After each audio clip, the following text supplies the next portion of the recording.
Worthless people don't belong here. Everyone, applaud while she leaves. Enjoy Thanksgiving, because in 20 minutes, this house won't be yours. My mother blocked the door and called me worthless. 15 relatives applauded. I left my pie on the steps, made one phone call, and 20 minutes later, every smile inside that house disappeared. Hello, my name is Direbnet, and this is the story of the Thanksgiving when my family finally learned that the quiet person in the room is not always the weakest one. Sometimes, silence means pain. Sometimes it means patience. And sometimes, it means you already have the truth in your hand, and you are simply waiting for the right moment to reveal it. That Thanksgiving morning began like a picture from a holiday advertisement. The sky over Maplewood, Connecticut, was pale blue. The sidewalks were covered with orange leaves, and every house seemed to smell like roasted turkey, cinnamon, and wood smoke. I stood in my small apartment kitchen, carefully placing a warm apple pie into a cardboard box. The crust was shaped like little leaves because that was how my grandmother, Eleanor, had always made it.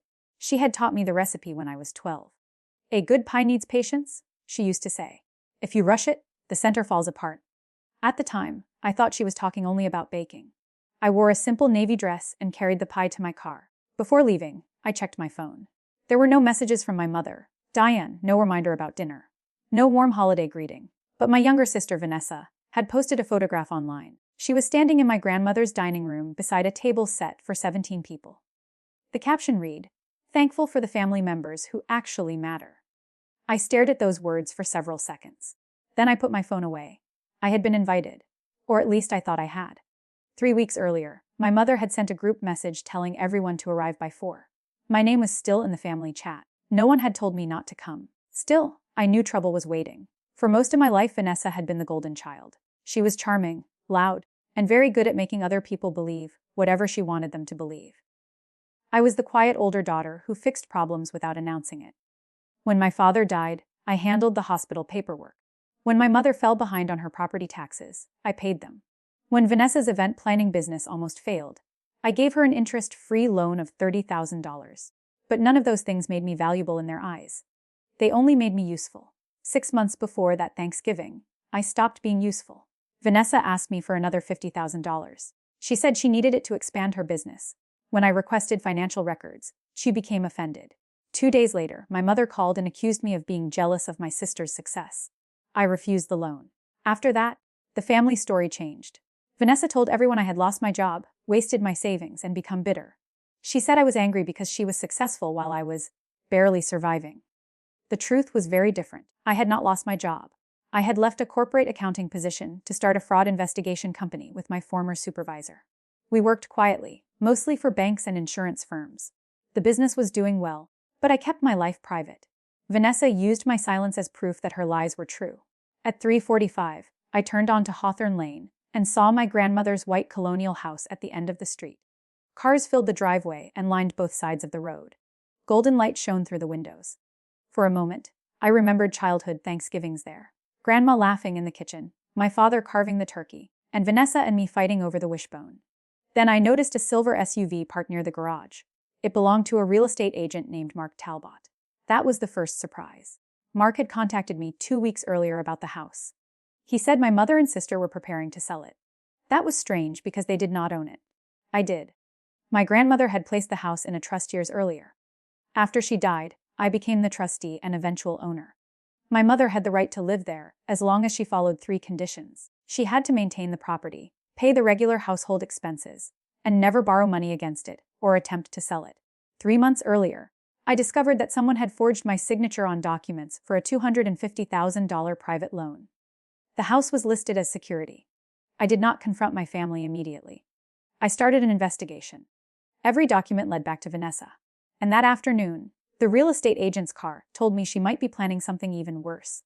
I walked up the stone path carrying the pie. Through the front window, I saw relatives gathered in the living room with glasses of wine. Vanessa stood near the fireplace in a bright red dress, telling a story. Everyone laughed. I rang the bell. The laughter stopped. My mother opened the door, but she did not smile. She stepped outside and pulled the door nearly closed behind her. "What are you doing here?" she asked. I looked at her, confused. "It's Thanksgiving. I know what day it is." "You invited the family." Her eyes moved down to my pie and then back to my face. "This dinner is for people who contribute something." I thought I had misunderstood her. I brought Grandma's apple pie. The door opened wider. Vanessa appeared behind our mother with a glass of champagne in her hand.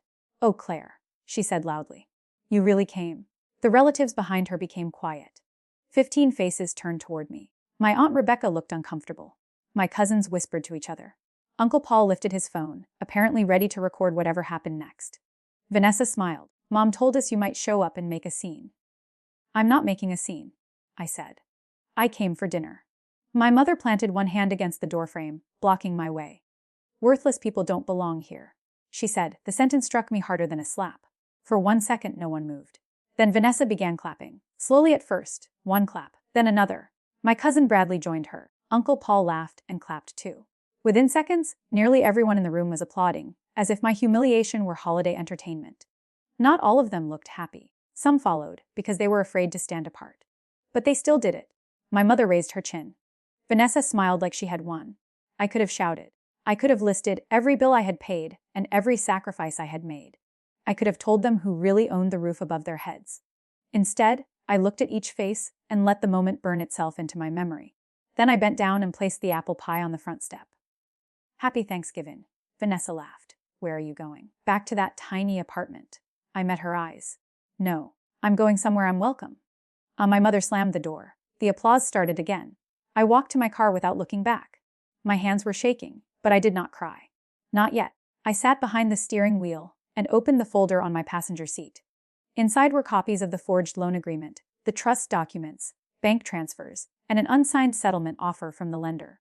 I had planned to speak privately with my mother after dinner. I wanted to give her one final opportunity to tell me the truth. She had just answered every question I needed to ask. I made one phone call. "Mr. Alvarez," I said when the attorney answered. "You can proceed." He was silent for a moment. "Are you certain?" I looked at the glowing windows of the house. "Completely." "Then stay nearby. The notices are ready, and the investigator is with me. We can be there in 20 minutes. I ended the call and drove half a block away.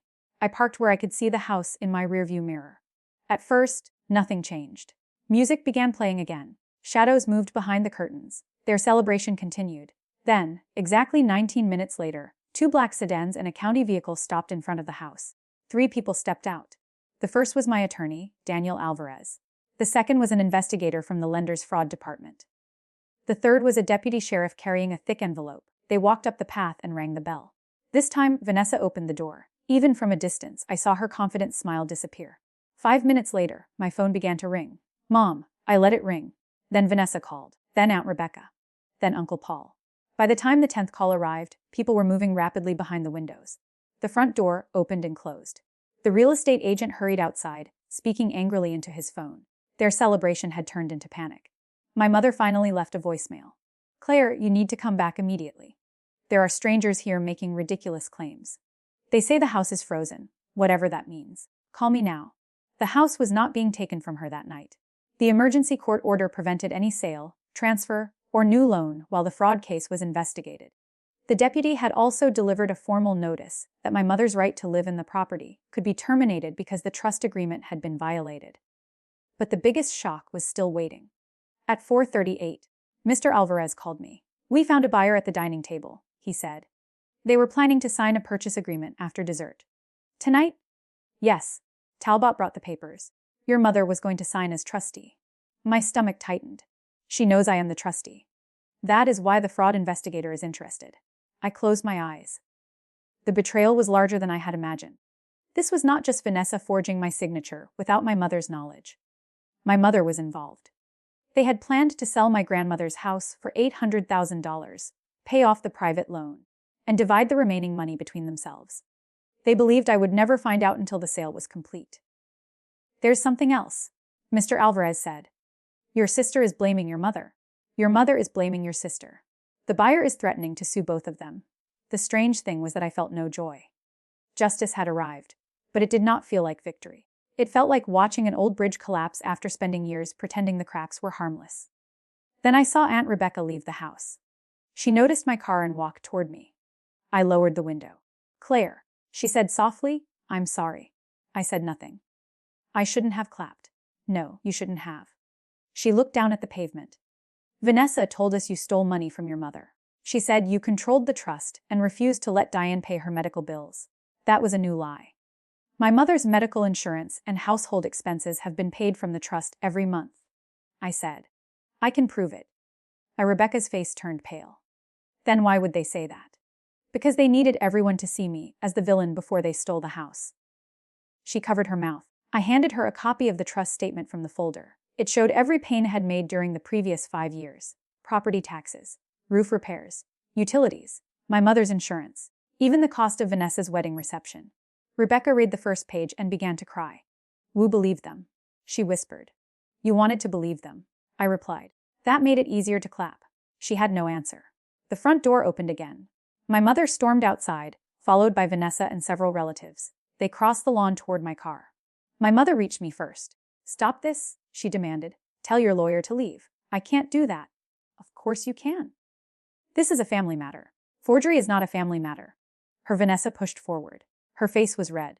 You're trying to make us homeless because Mom didn't invite you to dinner. No, I said. I started the investigation 3 months ago.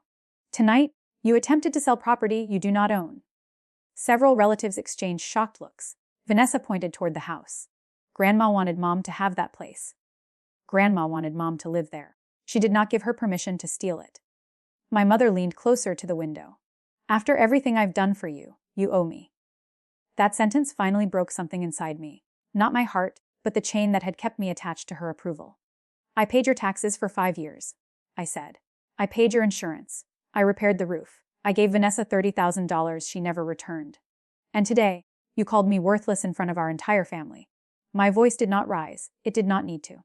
Tell me, Mom. How much more would I have to give before I became worth opening the door for? She looked around and realized everyone was listening. This is not the time, she muttered. No, this is exactly the time. Vanessa crossed her arms. What do you want? I wanted the truth. Now I have it. Mr. Alvarez approached us. Ms. Bennett, the documents have been served. I recommend that you leave. Further communication should go through counsel. My mother's expression changed. Anger gave way to fear. Claire, please, she said. It was the first kind word she had spoken to me all day, and it came only when she understood that I controlled the outcome. I started the engine. Vanessa grabbed the edge of my open window. If you drive away, you'll destroy this family. I looked at her hand until she let go. I didn't destroy it, I said. I just stopped paying to hold it together. Then I drove away. I spent Thanksgiving dinner at my business partner Maya's house. Her parents welcomed me before I reached the porch. Her father took my coat. Her mother placed another chair at the table without asking for an explanation. When they discovered I had left my pie behind, Maya laughed, pulled a frozen one from the freezer and said, "Tonight, we judge people by their hearts, not their crusts." That was when I finally cried, not because my mother had rejected me, but because kindness made me understand how cruel my family had become. The investigation lasted 4 months. The evidence was overwhelming. Vanessa had created false financial statements and copied my signature from an old business document. My mother had signed a sworn statement claiming she was the trust administrator. Mark Talbot, the real estate agent, insisted he had been deceived, but emails showed that he had ignored clear warnings about ownership. The private lender canceled its claim against the house and sued Vanessa for fraud. Mark lost his real estate license for 18 months and paid a large settlement. Vanessa avoided prison by pleading guilty, returning part of the money, and accepting probation and community service. My mother was not criminally charged, but the trust court ruled that she had knowingly violated her right to reside agreement. I could have removed her immediately. Everyone expected me to do it. Instead, I gave her 90 days to find a safe apartment. I paid the first 6 months of rent directly to the landlord, not because she deserved another rescue, but because I wanted my final decision to reflect my character, not hers. Then I sold the house legally. After repaying the trust expenses, I used part of money to create the Eleanor Bennett Scholarship for young women studying accounting, law, or financial investigation. My grandmother had never attended college. She had spent her life protecting a family that often took her work for granted. The scholarship made sure her name would stand for opportunity, not fraud. As for the relatives who applauded, their responses were revealing. Some sent long apologies. Some claimed they had only clapped because everyone else did. Uncle Paul deleted his recording and said he remembered the moment differently. Aunt Rebecca apologized without making excuses. Over time, I allowed her back into my life. Trust returned slowly, in small pieces. My mother sent me letters for nearly a year. Most began with blame and ended with requests for money. I returned them unopened. Then, one spring afternoon, I received a short card with only 4 lines. I taught Vanessa to take. I taught you to give. I punished you when you finally stopped. I am sorry. I kept the card, but I did not rush back. Forgiveness can free your heart without reopening the door that hurt you. 2 years later, on the day before Thanksgiving, I visited the community center where the first scholarship winner was volunteering. Her name was Alina. She was 19, brilliant, and working 2 jobs while studying forensic accounting. She handed me a small apple pie. "I heard this was your grandmother's favorite," she said. I carried it home with both hands. The next afternoon, I hosted Thanksgiving in my own house. Maya came with her parents. Aunt Rebecca brought sweet potatoes. Elena joined us after her shift. There were only 9 people at the table, but every chair was filled by someone who wanted to be there. Before dinner, I placed Grandma's pie in the center. For a moment, I remembered the cold stone step, the closed door, and the sound of 15 relatives applauding my humiliation. That memory no longer controlled me. It had become a marker, a line between the life in which I begged people to value me and the life in which I finally valued myself. I raised my glass. "To open doors," I said, "hunt to knowing which ones should stay closed." Everyone smiled. And that is how the worst Thanksgiving of my life became the beginning of the best years that followed. My family once called me worthless because they believed kindness was weakness and silence was surrender. They were wrong. I did not get revenge by destroying their home. I got justice by protecting what they tried to steal, honoring the woman who trusted me, and building a home where no one had to earn the right to belong. Because your worth is not decided by the people who applaud when you are pushed outside. Your worth is revealed the moment you stop knocking and choose to open a better door for yourself.